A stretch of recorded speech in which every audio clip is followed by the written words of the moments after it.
الشكل النهائي ديال البسطيله ديالنا. وتنتمنى منكم البنات المبتدئات يجربوها ويردوا عليا الخبر. وهادشي اللي غنقول لكم، دعمونا دائما بلي لايك وبلي تابوني اللي باقي ما تابوناش عندنا. وعيدكم مبارك سعيد. السلام عليكم، مرحبا بكم اليوم معنا في فيديو جديد على قناه شهواتي مع حماتي. اليوم ان شاء الله بغينا نقدموا معكم البسطيله ديال الدجاج على طريق ايد حماتي. غادي نخلي لكم طريقه المقادير وطريقه التحضير. السلام عليكم. اليوم غنقدم لكم بسطيله ديال الدجاج حلوه بالمقادير التاليه. عندنا دجاجه من وزن 2 كيلو ونص حتى ل 3 كيلو. عندي هنا 2 كيلو ديال البصله، عندي نص كيلو ديال اللوز، عندي قزبر والمعدنوس، عندنا 8 ديال البيضات، والعطريه كاين البزار، سكينجبير، قرفه، خرقوم، والملح بطبيعه الحال والزيت. نبداو على بركه الله. نخوي الزيت،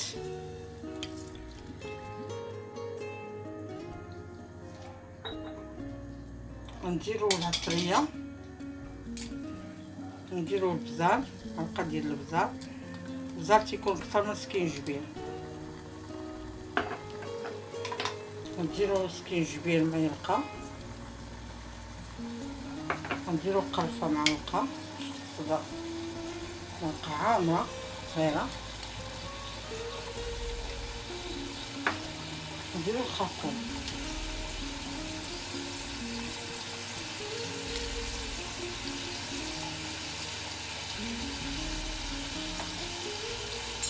غندير البصله. انا غندير البصله غادا طيب حتى هي مع الدجاج. ملي غادي يطيب الدجاج غنهزو، غادي تبقى البصله هي اللي غادي نعلكها. غنرمي دابا غير البصله اللي غادي تقلي ليا دابا الدجاج. غندير القزبر معدنوس بالكميه كامله.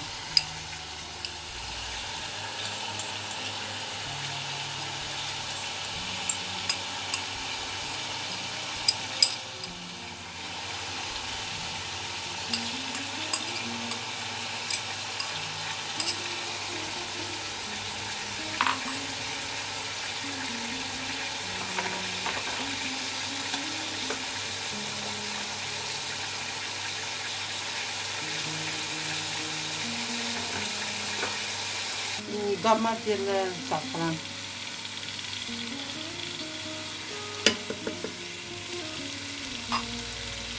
غنرمي هاد البصله كامله باش حتى هي طيب مع الدجاج. غادي يطيب الدجاج غنحيدو. انا دايره 2 كيلو ديال البصله.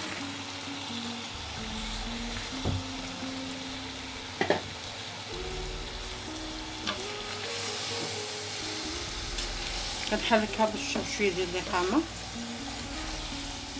نهزو الدجاج هكا شويه من الفوق صافي. وغندير غير الماء اللي غطيب فيها الدجاج، ما نديرش بزاف لان البصله تطلق الماء. انا درت قياس ديال الماء اللي غطيب فيه الدجاج والبصله. باش لقيت نطيب كل حاجه بوحدها ما غاديش ديري. اللهم يطيب كلشي مجموع، الدجاج مع البصله. ها ما طاب الدجاج مده ديال تقريبا ديك نص ساعه، نبي 25 دقيقه و30. دابا تنحمر اللوز. دائما اللوز الا بغيتي يطيب مزيان ديري قليه في الزيت بارده، ما ترميش في الزيت هو سخون. دائما رميه في الزيت بارده باش يدخلوا الطياب حتى من الداخل ديالو باش يجي محمر مزيان.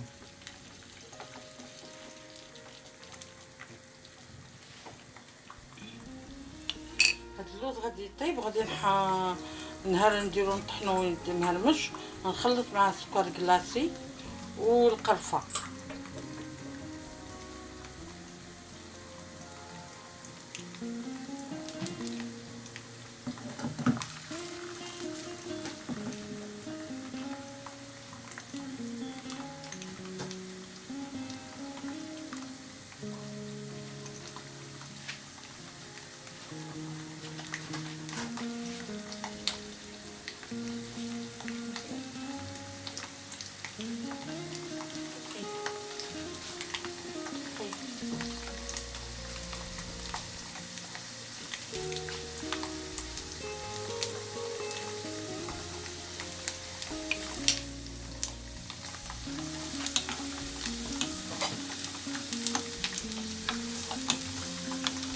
البسطيله ديالتي انا ما تنديرو فيها حنا لا السمن، وكي تيدير السمن كي تيدير شي مروزيه، انا ما تنديرش فيها لا سمن لا مروزيه، ندير نخدمو بمذاق ديال القرفه.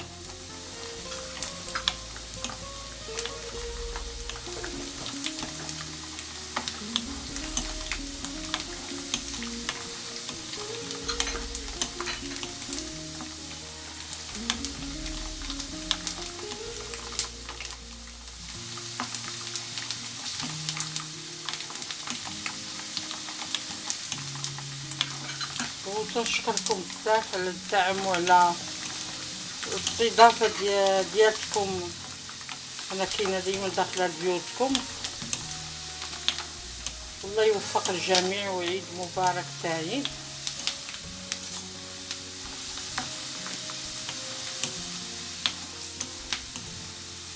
وبغيت ما نكونش دائما ثقيله عليكم وتدعمونا دائما، ولا كتعجبكم هاد الفيديوهات اللي تنقدمو دعمونا بلي لايك،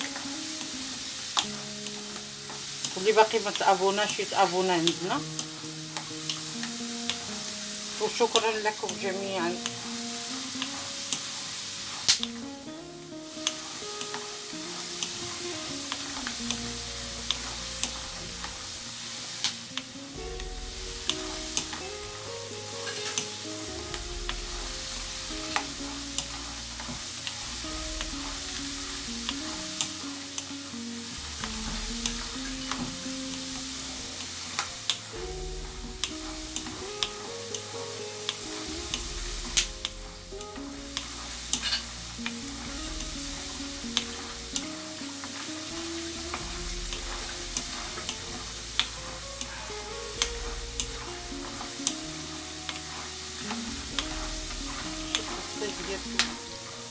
من بعد ما طاب الدجاج ديالنا ها هو حيدته، غنخلي البصله تتقلى، وفي نفس الوقت غنزيد عليها السنيده اللي غادا تحلى. انا غندير 4 ديال المعالق، وكلها على حسب الذوق ديال الحلاوه ديالو. تقريبا درت 5، وكلها على حسب الذوق ديال الحلاوه. الا جاتكم متوسطه غادي تزيدوا السكر.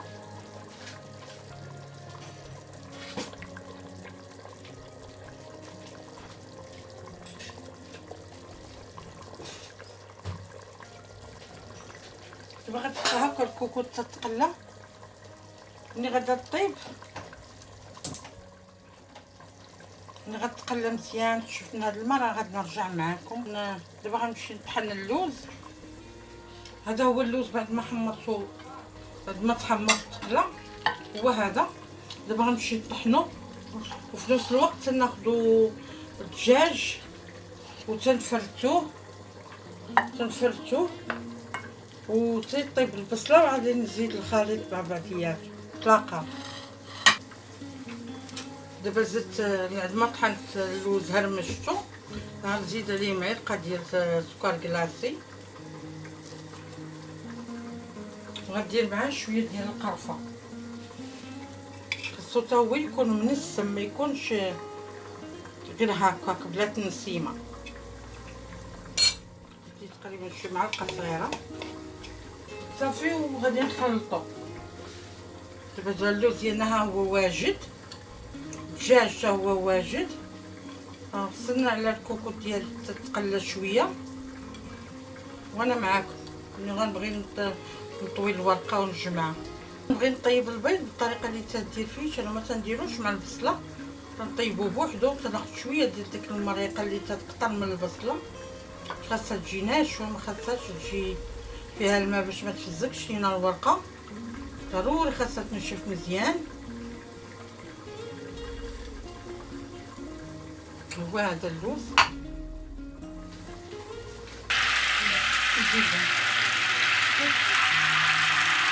دابا طفيت البصله، زدت منها هاد المريقه هادي اللي هنا، داك الوجه الفوقاني اللي تيبدا، غنسقط فيه البيض وحده بوحده.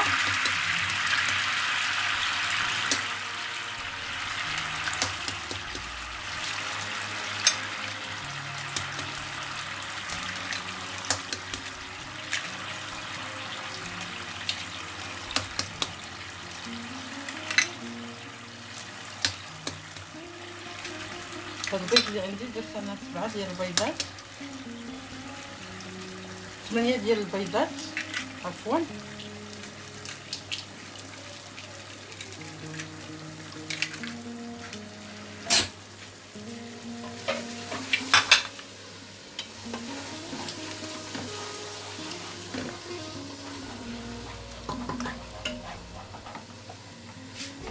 نحرك هاد البيض.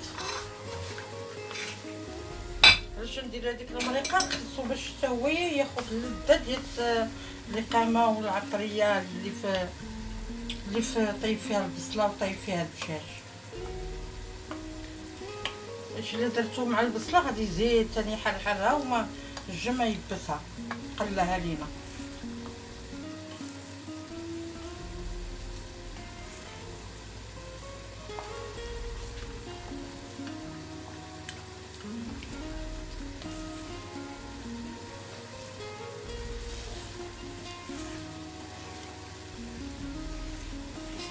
بس نحرك البيض باش يطيب، خاصو يجي مفرتت. في نفس الوقت نحرك حدايا هاد البصيله مازال خصها تخلى، واخا طفيتها مازال خصها شويه تخلى.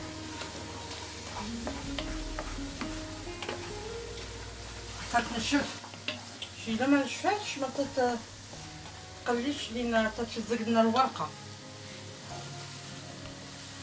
نصلو راه كاينه معايا مرت ولدي تتسلم عليكم حتى هي معاوناني. انا قررت صافي خاصني الورقه نجيبوها ونحلوها.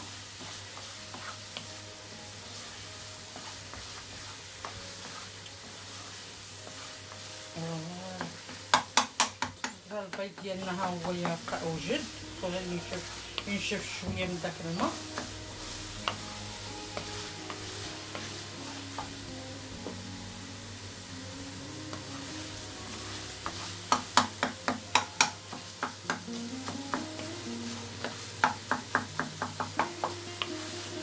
شوف تيجي هكا مفرتت مكور حسن انك تروحي فوق الطنجره يجي هكا محرحر. بلاش ها هو هكا، ها هو البيض ديالنا هو وجد ناشف من الماء من كلشي.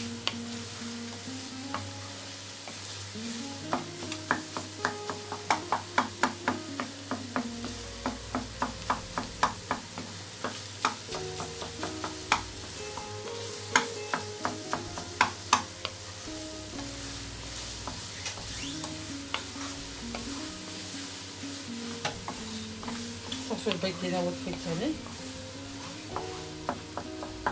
باقي. غدا البصله حتى هي نزيد نكثرها من داكشي اللي دام والماء اللي مازال فيها باش صافي تنشف مره وكذا. ها هي تعسلات، ها البصله ديالنا تعسلات شاكي جات.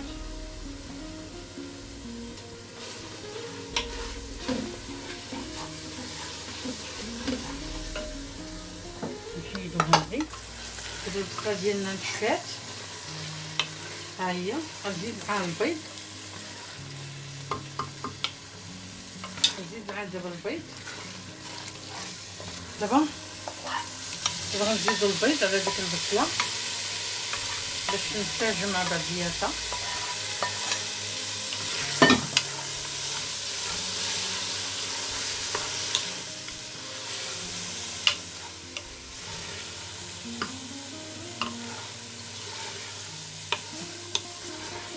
نديرها دابا في طبيستي باش تبرد شويه.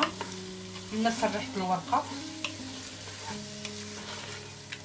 وانا معاكم الدجاج حتى هو خلطته معاهم صافي، وغادي نديرها في الطبسيل نيت باش تبرد، باش كاع العناصر تنسجم مع بعضياتها. غنخلطو مزيان، تدخل البصله مع الدجاج مع هكا. بعدا تضرب لي شويه الوقت ملي تطيبي البصله مع الدجاج.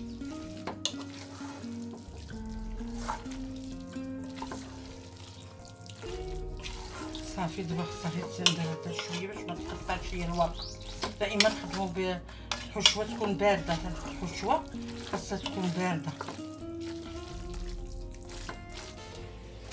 دابا انايا خدمت 4 ديال الورقات درتهم في الجناب لتحت، ووحده درتها في هذه القاعده الوسط، والجهه الحرشه دائما هي اللي تتكون من الفوق.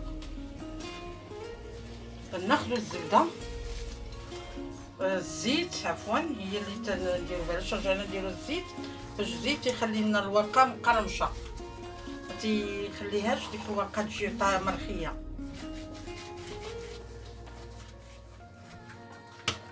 وخديت بيضه هي اللي غنسودي بها بحال غنديرو هي اللصقه.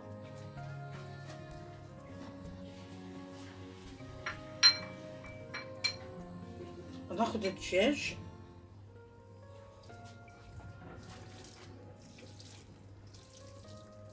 ونسلحو.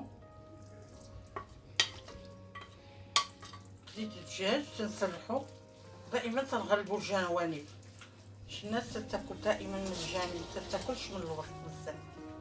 وما نغلبي الا كامل الجنب هي فين تكون كثيره.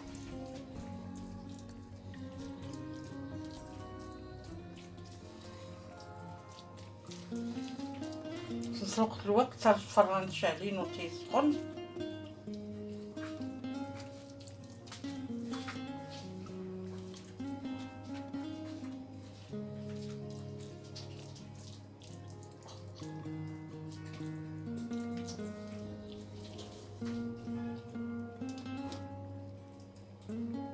نغطي بورقه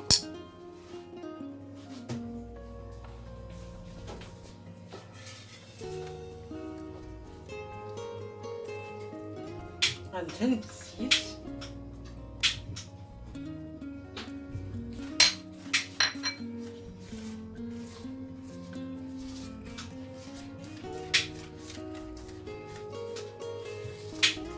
غندير اللوز،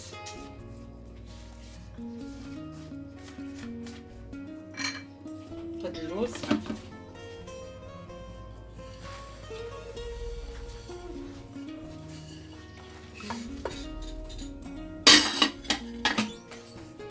تنسلحو على الجوانب. انا درت نص كيلو جدات غير وحده، بغيت يدير كتر يدير كيلو لارو باش تجي عامره.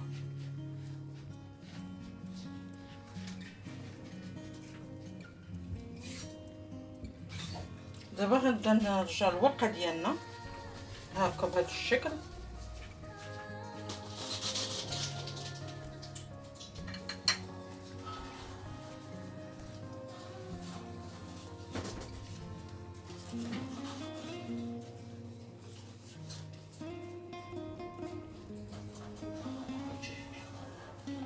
وفي نفس الوقت تندير البيض باش نلصق.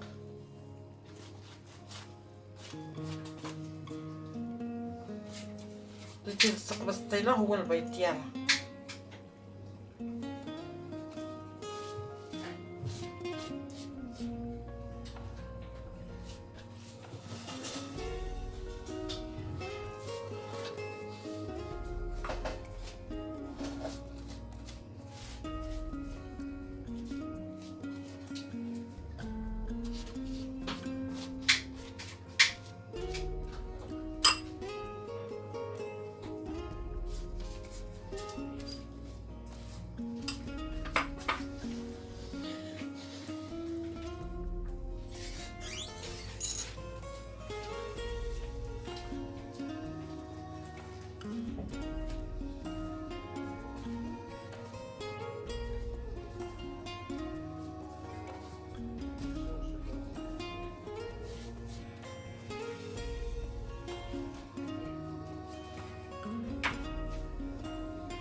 ورقه تلمطوها تتلمط بحال هكا.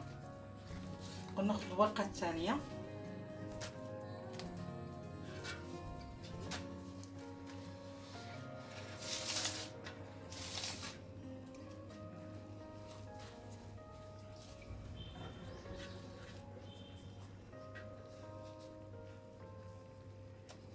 وغتلمط حتى هي، نخشوها هكا لتحت دائما العيب تيبقى لتحت لان الوجه هو النبي للاسف. صافي بهاد الطريقه غندهنها بشويه ديال البيض باش نلصق هاد الجوانب اللي بقاو ليها مهزوزين.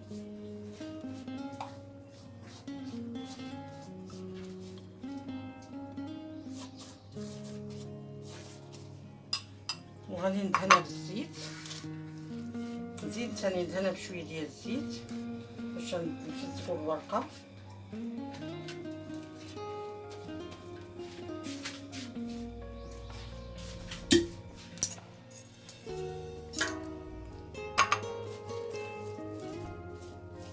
الورقه شويه ناشفه ديال البقار.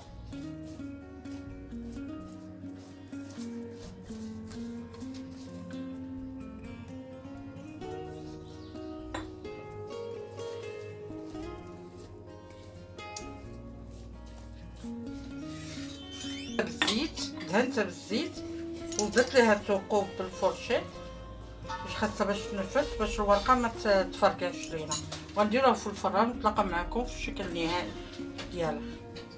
دابا هذا هو الشكل النهائي ديال البسطيله ديالنا، وتتمنى منكم البنات المبتدئات يجربوها ويردوا عليا الخبر.